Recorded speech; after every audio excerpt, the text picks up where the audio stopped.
Hi, how are you? Hi, I'm good. How are you? Good. Here, getting my husband's lunch ready because he's gonna go to work right now. Oh, Yeah, he works tonight. oh, I wonder if anybody else is gonna join in.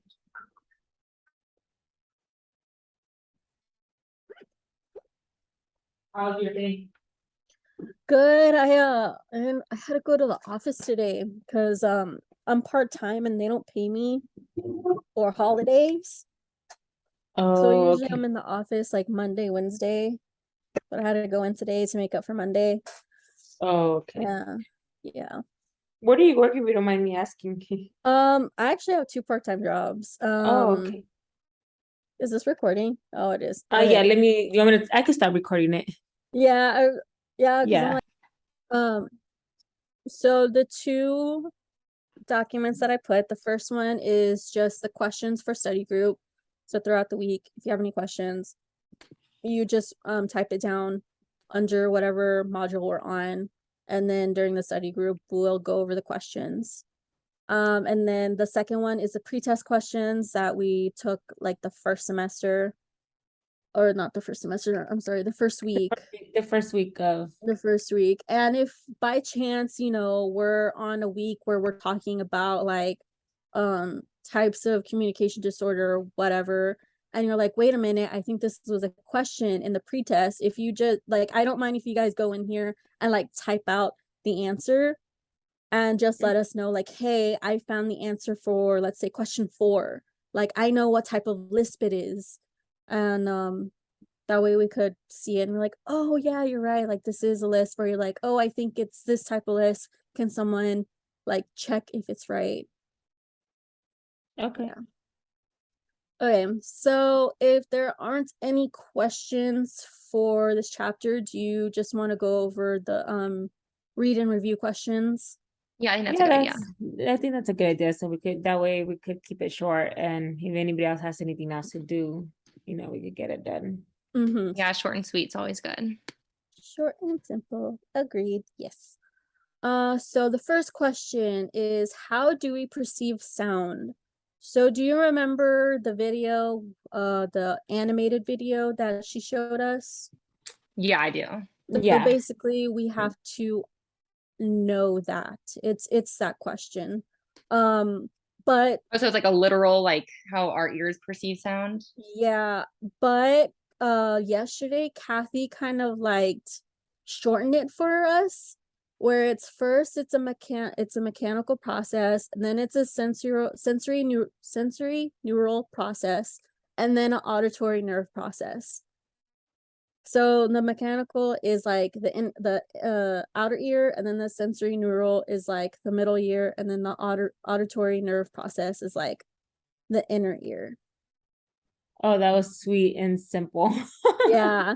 So first it's a Well, like, mechanical yeah. process, then a Okay. sensory neural process, then an auditory nerve process, which I thought was like, oh, that makes it so much simpler instead of writing out a whole page of Oh what. man, that's like imagine when we all do the test and we put if they say if there's something that say explain how do we perceive sound and we all put the same answer.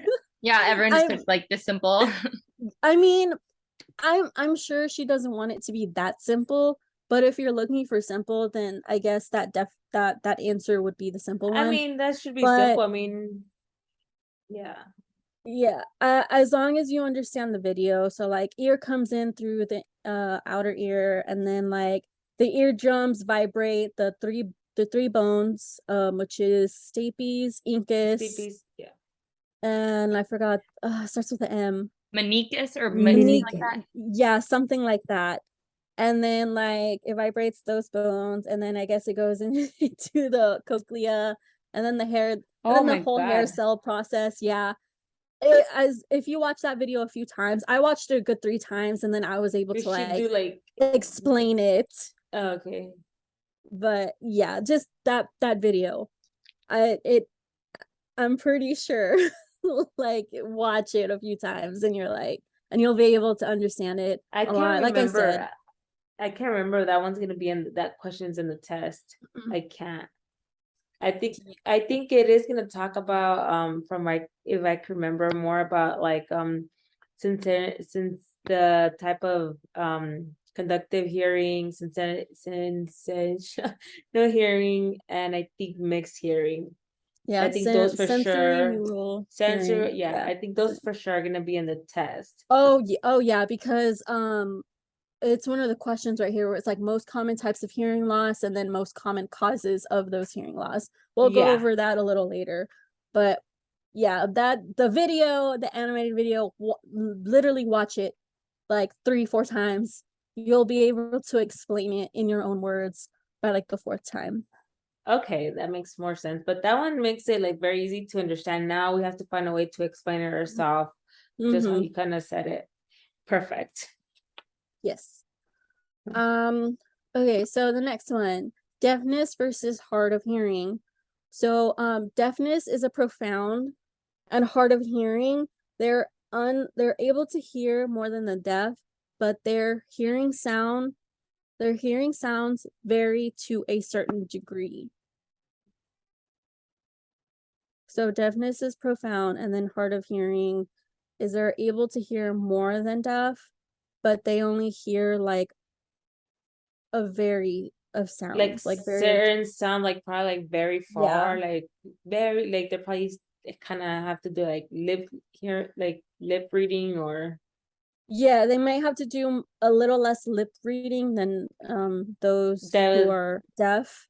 Yeah, But yeah, deafness is profound, and then hard of hearing is just I guess you could say it's mild. Okay. it's like a level of severity of hearing, like Yes. how much of he. Okay.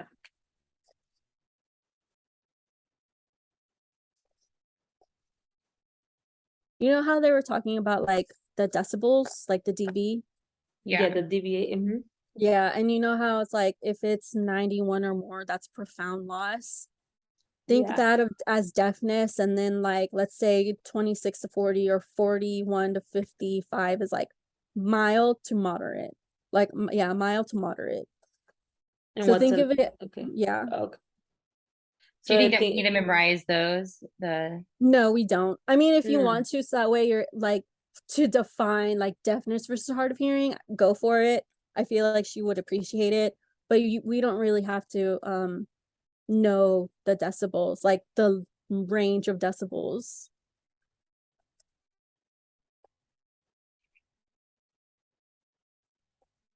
Okay.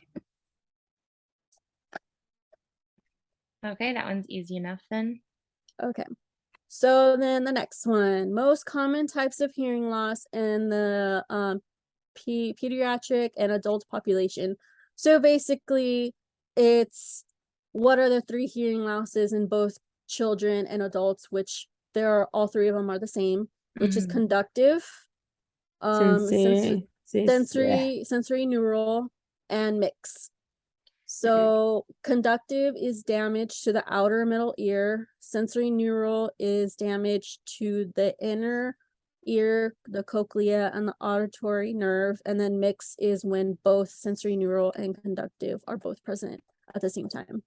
Yeah, the assignment that we had on this one really made it clear and like easy to understand. Yes, it helped me a lot understand better all 3 of them. Me too. So I feel like I have that one pretty set. Have you guys done the experiment yet? Yeah. Yeah. Yeah, I did it like everything today. I did everything Wednesday or Tuesday. I can't remember. I think it was Wednesday. Anyways, so most common causes. With this one, I had a hard time understanding, does she want the most common causes in adult, in children, or both? Well, I think it would be in most because we have to talk about pediatric and adult population. Okay, so then let's start with children first. So most common causes for conductive Would be more be OT. No.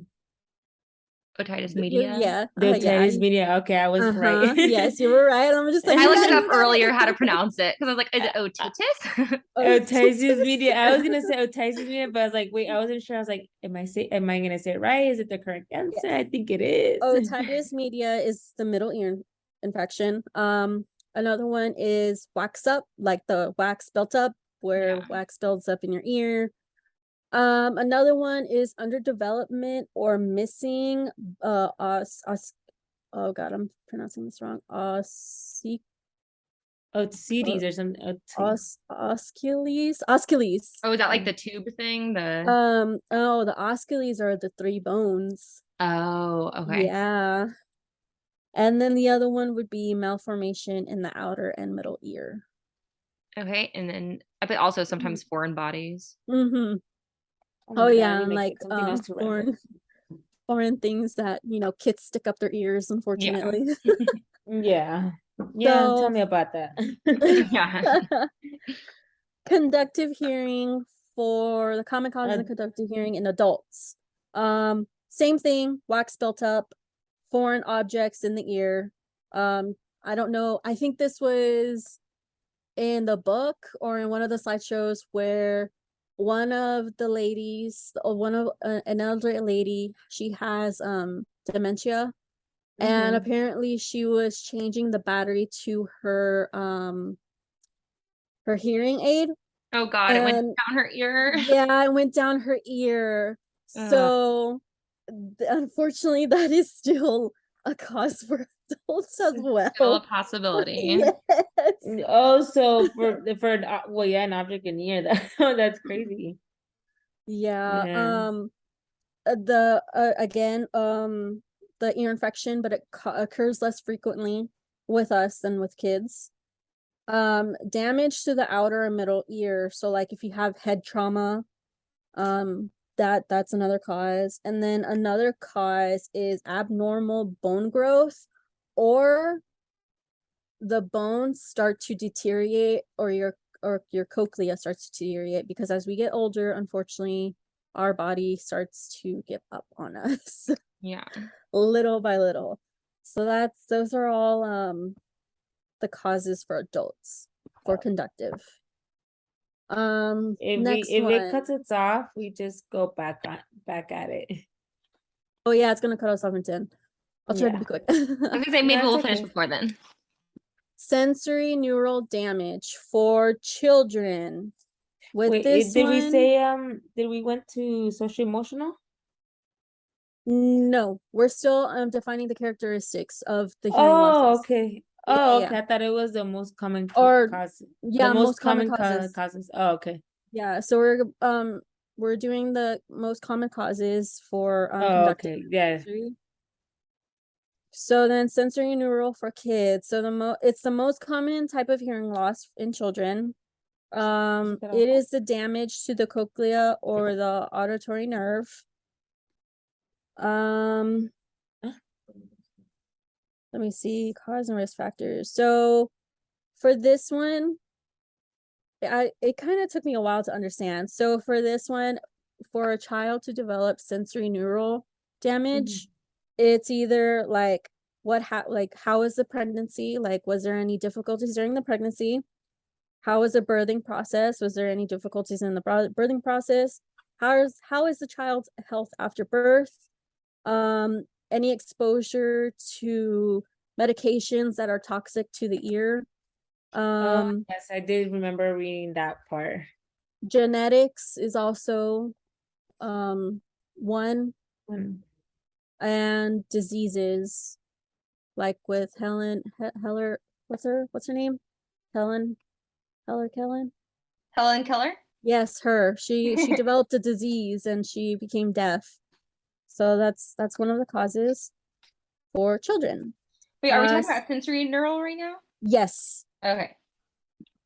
So sensory neural hearing loss in adults. It is the most common in adults. The causes are intensity of noises. So let's say you are constantly around loud noises, through over time, your ears will start to deteriorate because of that. Since the hair cells in the cochlea are being damaged, it's hard for them to keep up and rebuilding those hair cells. So that's one of the common causes. Another one is, let me see.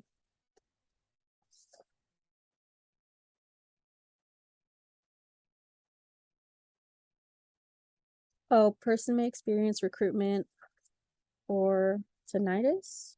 Tinnitus. Oh, okay. So loud sounds throughout time, and if you are constantly around loud noises, and then just like I said earlier, your bones start to deteriorate, especially in the ear. So that's another cause for sensory neural. And I think that's it. Yeah, that's it. Any questions for the adult one, sensory neural hearing loss? Nope. I think I got it. Okay. Got it. And then mix for both children and adults, it's when both conductive and sensory neural are present at the same time. Mm. So socially, emotionally, physiological and physical effects on hearing loss. I'm assuming they mean for adults and maybe for kids. I guess I could see this for kids as well. Physically, they become a danger to themselves. For example, driving or accidentally self-harm, or let's say there's an alarm and you can't hear it because you have a type of hearing loss, and that That alarm one for is adult, like, correct? what was that? Sorry, that was for adults, right? The one that Yes. you're describing. Okay, I thought you were talking about the social emotional in kids. Sorry. Well, I mean, I could see how it could be physically a two, like physically they become a danger to themselves. Driving, that's for like adults and maybe Yeah. like adolescents, not really kids. Accidentally self-harm, like they don't hear, let's say someone says, watch out, there's a ball coming, and they don't hear it because they And have a to hearing get, loss, yeah. and they could get hurt by that. Physical, psychological, for both adults and kids, psychological, I guess, they start to shut themselves out from everyone else. It starts getting into their head, like, You start feeling different and yeah, you start out of feeling place. different, out of place, you think you start having low self-esteem. Yeah. Socially and emotionally, Depression. that's another one. Socially and emotionally, that would be like that you're unable to hear your family, what they're saying. You're constantly getting frustrated because you can't Frustration, understand yeah. them. You can't understand them. They get tired, the family and friends get tired of constantly repeating themselves. So that's another one. Anyone want to add to this, or any questions? No, it's pretty much it's making sense.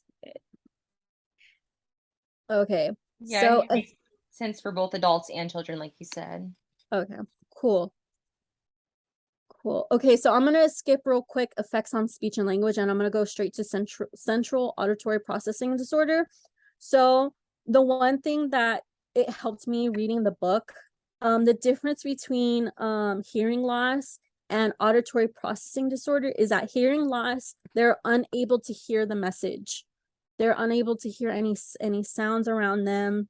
And then auditory processing disorder, the problem is deciphering the message. You hear them, but you don't understand what they're saying or what they want. Okay. Yeah, so that was something that I'm just like, I don't understand what the difference between auditory processing disorder and what hearing loss is.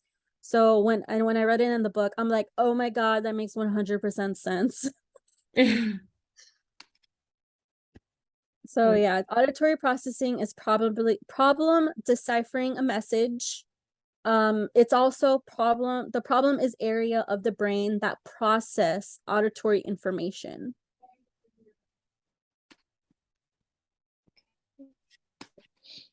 And hearing loss is just unable to hear the message. Yeah, unable to detect or distinguish the range of sound.